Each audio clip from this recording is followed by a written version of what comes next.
ये बात उन दिनों की है जब गौतम बुद्ध आत्मज्ञान की खोज में तपस्या कर रहे थे और उनके मन में विभिन्न प्रकार के प्रश्न उमड़ रहे थे। उन्हें प्रश्नों का उत्तर चाहिए था, लेकिन अनेक प्रयासों के बाद भी उन्हें सफलता नहीं मिली। वे आत्मज्ञान की प्राप्ति के लिए कठोर तपस्या करने लगे, अनेक कष्ट सहन किए और कई स्थानों की यात्राएं की, परंतु जो समाधान उनको चाहिए था वह उनको मिला नहीं।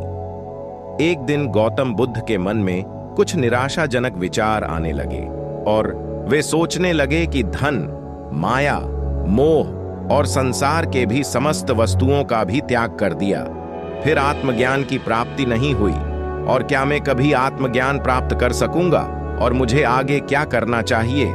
इसी प्रकार के अनेक प्रश्न गौतम बुद्ध मन में निर्माण हो रहे थे।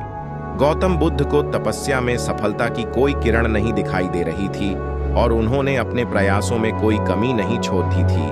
वे उदास मन से इन्हीं प्रश्नों पर विचार कर रहे थे।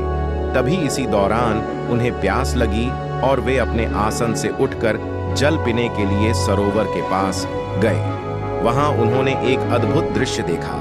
वहां एक गिलहरी अपने मुंह में कुछ फल लिए सरोवर के पास आई और फल उसके मुंह से छूटकर सरोवर में गिर गया।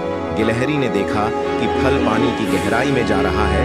तभी गिलहरी पानी में छलांग लगा दी और उसने अपना शरीर पानी में भिगोया और बाहर आई, और बाहर आकर उसने अपने शरीर पर लगा पानी झाग दिया और दोबारा सरोवर में कूद गई। उस गिलहरी ने यह कार्य करना जारी रखा।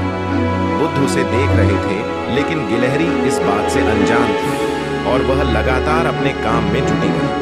तभी बुद्ध सोचने लगे, ये कैसी गिलहरी है जो सरोवर का जल कभी नहीं सूखा सकेंगी, लेकिन इसने हिम्मत नहीं हारी और वह पूरी शक्ति लगाकर सरोवर में खाली करने में जुटी है। अचानक गौतम बुद्ध के मन में एक विचार का उदय हुआ।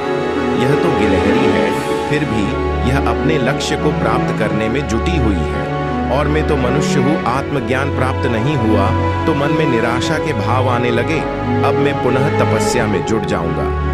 इस प्रकार गौतम बुद्ध ने गिलहरी से शिक्षा प्राप्त की और तपस्या में जुट गए। फिर एक दिन वो भी आया जिस दिन उन्हें आत्मज्ञान प्राप्त हुआ।